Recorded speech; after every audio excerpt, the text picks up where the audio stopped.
Praise lord brother. మీ పేరు? Teja brother గారు. మీరు ఎక్కడి నుండి వచ్చారు? మీరు ఎప్పటి నుంచి చర్చికి వస్తున్నారు? ఓకే, మే నెల నుండి. ఓకే, మీరు అంటే ఫస్ట్ టైం ఈ ప్రేయర్స్ లో పాల్గొన్నారు. మీరు 21 days ఫాస్టింగ్ అండ్ నైటింగ్ ప్రేయర్ లో పాల్గొన్నారు. 21 days పాల్గొన్నాను. 3 days నుంచి వస్తాను. ఓకే, మీకు 3 days అనుభూతి ఎలా? చాలా బాగుంది. నాకు భాషలు మాట్లాడే భాగ్యం ఉంది. అలాంటిదన్నీ నేను పోగొట్టుకున్నాను. ఎందుకంటే చెడు అలవాట్లకి అన్నిటికీ బానిస అయిపోయాను. చాలా కష్టాలు చాలా బాధలు పడుతున్నాను. అదే బాధ. నా మిస్సెస్ ఈ చర్చికి రావడం కారణం దేవుడి కృప. ఇక్కడికి వచ్చాము, మంచి స్వస్థత వచ్చింది. మేము 3 రోజులు రావటం నాకు ఆత్మ రావటం. పోయిన ఆత్మ అసలు తిరిగి వచ్చిద్దా, అలాంటిది తిరిగి ఆత్మ వచ్చింది. ఆ రోజు కూడా నేను ఏదో చన్నల పని చేసే వచ్చా చర్చికి. అలాంటిది కూడా దేవుడు నన్ను లేవనెత్తాడు.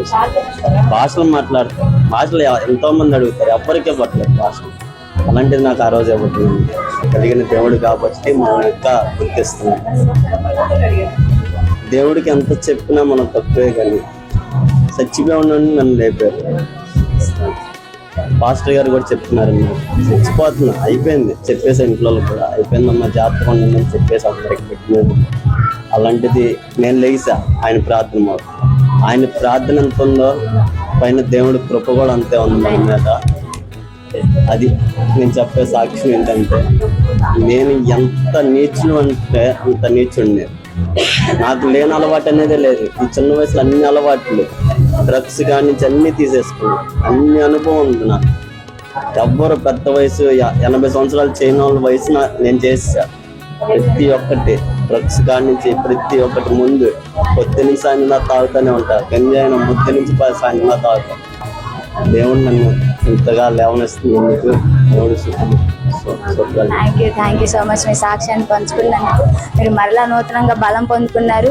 ఇది ఆత్మీయంగా మీరు ఇంకా కడ వరకు మీరు కొనసాగాలని, మళ్ళీ మీరు సాతాను రుచిలో పడిపోకూడదని మేము దేవుని బలంగా కోరుకుంటున్నాం. ఓకే, మరి తేజ బ్రదర్ చెప్పిన సాక్ష్యాన్ని చూసినట్లయితే మరణ పడకల మీద నుండి దేవుడు ఆయన్ని లేవనెత్తాడని గొప్ప సాక్ష్యాన్ని మన ముందు షేర్ చేసుకున్నారు.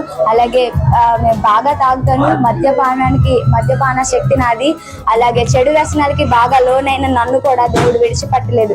నిజంగానే దేవుడు ఎవరిని విడిచిపెట్టే వాడు కాదు. నువ్వు ఎలాంటి వాడివైనా దేవుడు కోరుకుంటే నిన్ను ఎలాంటి స్థితిలో నుండైనా లేవనెత్తగలిగిన దేవుడు. కాబట్టి మన ముందు ఒక నిజమైన సాక్ష్యం, మన ముందు మరణ పడకల మీద నుండి యేసే నన్ను లేవనెత్తారు. నా మనుషులైతే పై రూపాన్ని చూస్తారు, కానీ యేసే నా హృదయాన్ని చూశారు.